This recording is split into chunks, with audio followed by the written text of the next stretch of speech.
Y'all requested another making tea video, so I am here to deliver that to you, which will require me going downstairs, and I'm not sure I'm emotionally ready for that yet. So I wasn't sure what to talk about in today's video because there's been a lot of stuff on my mind, and I haven't made one of these properly sort of sit and talk or stand and talk or drink tea and talk videos in quite a while, but I know there's a few things I guess I should probably address. Firstly, though, this is kind of, I hate to go political on you guys. My kitchen's a real mess at the moment. I'm deeply sorry. So, in the UK, we've got a general election coming up.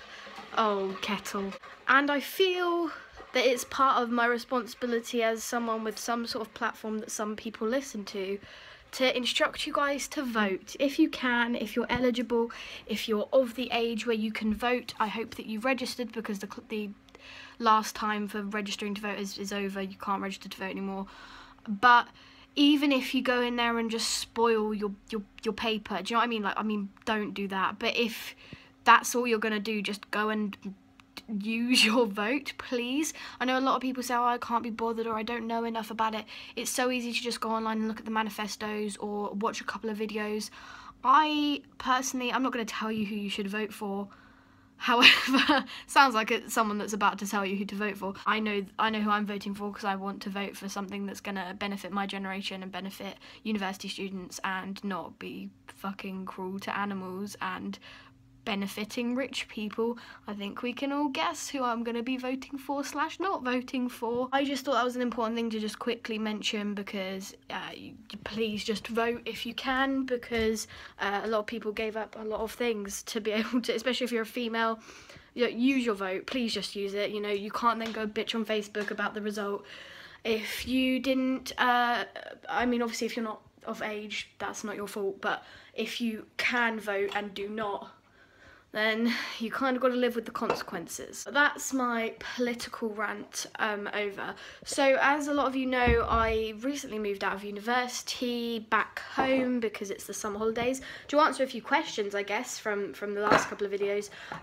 no, I'm not moving back into halls because halls are a place you live generally when you're in your first year at uni, and then hopefully you find some friends which you can then move into a house with, which luckily I'm moving back in with everyone in my flat bar Gwillem because he's a 4th year and is moving on with his life, not staying at uni. So the rest of us have got a flat which we're moving into, a house that we're moving into, and that's pretty exciting, and I can move in there from the 1st of July. However, I'm not sure when I'm actually moving in. Like, I can go pick up the keys from them, but obviously I'm back home for summer, so it'll be at some point during the summer, and I will go and, you know, vlog when I move everything in and all that sort of jazz. But because of all of this, I've been thinking about like a lot of lasts, and I've been doing a lot of writing. Saying goodbye to things and moving on is very, very difficult. I've never had to move house before. I've lived in this place my entire life, so for me moving out of somewhere that I called home was very, very tricky for me. I filmed a lot of stuff of me speaking about this over my last couple of days of uni, but it's mostly me crying really weirdly at a camera, so I'm not going to post that on the internet because that's not the kind of legacy I want to leave behind. It's a little bit embarrassing, but moving on is very, very difficult. Saying goodbye to people and places is very, very difficult, and it's something I've had to do, you know, obviously a couple of times in my life, leaving schools and leaving college and stuff, but it was very, very weird to leave a place that I'd called home for so long. If anyone's got any sort of tips on how to sort of cope with that, please drop them in the comments, because I don't really have any advice, because so far I've just been distraction method massively. So I was very, very sad when I left halls, because of leaving halls, because I love that place so much, and also because of leaving, you know, a really close friend and not knowing when I'm gonna see them again, which is, you know, really, really sad. And so that was very hard to sort of get my head around and deal with. So I've been distracting myself massively. I can't sleep without listening to a podcast. So the last couple of days, I can't have any quiet around me. I have to be doing something at all times, and that's very unlike me. I usually can sort of entertain myself. I can sit and think about something, or just read a book or play a game or whatever, but I need to have a couple of things going on at once at the moment. So like when I'm waiting for my video stuff to come from my GoPro onto my phone, I have to have a podcast playing in the background, because I can't just sit there and click upload, upload, upload like I used to. I need to have something in my brain, otherwise I get really stressed and weird, and I'm very jumpy about everything, which I don't know if that's like a side effect of that. I guess it probably is. I'm really having trouble opening the sugar one one-handed. If you're looking for distraction techniques, I know it's not the best way to deal with your problems, it really is not. However, it can help sometimes. I would, in small doses, I would advise it. So a couple of podcasts I would highly recommend. The Dollop, which is American history, but it's by 2 comedians, and it's honestly just the funniest thing ever. And it's not like American history, it's just like really random funny stories from, you know, over, like, and sometimes they don't just stick to America. Like, it's literally just the funniest thing ever. Like, you will just cry laughing. Like, it's like 4 o'clock in the morning and I can't sleep, and I'm literally like trying not to laugh to wake up my family. The one which is amazing, which I've been listening to so much recently, is Stuff You Should Know. So it's 2 guys. I find I really get along well with podcasts that are 2 guys that are quite funny, because up until sort of recently, the only podcast I ever listened to was Dear Hank and John, because I'm a massive nerd fighter. I don't know if some people like know that about me, but I've been a nerd fighter for 5 ever, and I love John and Hank, like, not just because of John's books, but because of their Crash Course and their Vlogbrothers channel and just everything that they create. I just absolutely love. And their Dear Hank and John podcast is just so funny, and it was something I always look forward to listening to. So I decided to branch out with podcasts, because I needed something that wasn't YouTube videos, something that would last, you know, an hour or 2 hours that I could just have playing in the background while I played a game on my phone or whatever, because I can't just lay there and listen to a podcast. I have to be doing something else. So I've been playing like Pac-Man and Tetris and some other weird balls game on my phone, like, repeatedly for the past like 2 weeks. It's really quite bad, but like, I can't do anything else. Like, I have to be listening to something and doing that at the same time. So I recommend those podcasts because they're just funny. There's 2 guys in all of them that are all just like bouncing off each other and hilarious, and they're all about learning stuff, so acquiring more knowledge, because I love watching Crash Course and stuff, but if it's something that I have to have open on my computer or open on my phone where I can't do something else, I'm struggling with that at the moment. So having the podcast on in the background is just super beneficial, so I would highly recommend those couple of podcasts that I just suggested. Also, just like sort of doing crafts and stuff. In my last couple of days of uni, I ended up doing quite a lot of like crafting bits and pieces, and since I've been home, I've just been randomly making clothes.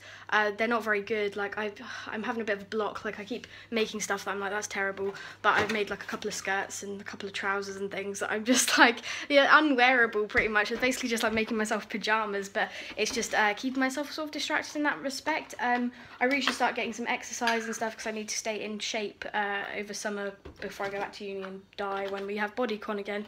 But, you know, I haven't really had the motivation to go out and do that, and I'm trying to keep healthy in my diet, although that's not really working out too good at the moment. Like, I'm trying to keep on top of it, but honestly, I've just put on a lot of weight and I don't want to think about that, but I'm sort of trying to sort that out.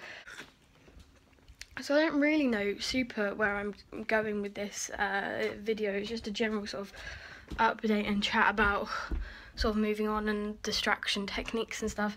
Other than like all of that, like genuinely just sort of missing people stuff, my brain hasn't been too bad. Like, it's not, I don't feel mental health bad.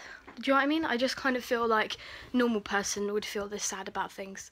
I don't know, like, that's a weird feeling for me, and I think it's nice to actually feel some like human emotions for once, because that's something that doesn't often happen to me. I'm thinking about doing a meetup. I think I suggested that in another video, so let me know if you guys want that kind of thing. That would be really cool to meet you people, and although it gives me anxiety thinking about meeting you guys, when I did my meetup in December, I feel like I turned into a bit of a different person. This is actually something I kind of want to address anyway, so I'm gonna roll with this. So the Laura that you see on YouTube, not really in these videos, but in all my other ones, where I tend to like try and make jokes or like make myself seem quite confident, that's not the Laura that is sort of genuinely me in everyday life. So when it comes to sort of meeting you guys, I do put on a massive, like, I'm really confident, I can chat to everyone and make small talk, and that's very good for me, because it feels a bit like acting, admittedly, and I don't want to be someone that's not myself, but it does help me sort of get over the anxiety of it and make me a bit more of like a social person. I got a lot of my marks back for uni. They weren't too bad. I got a first in stage management, which was just like sick, but my practical marks weren't as good as I would have liked them to be, because my number one criticism was just that I lack a lot of confidence.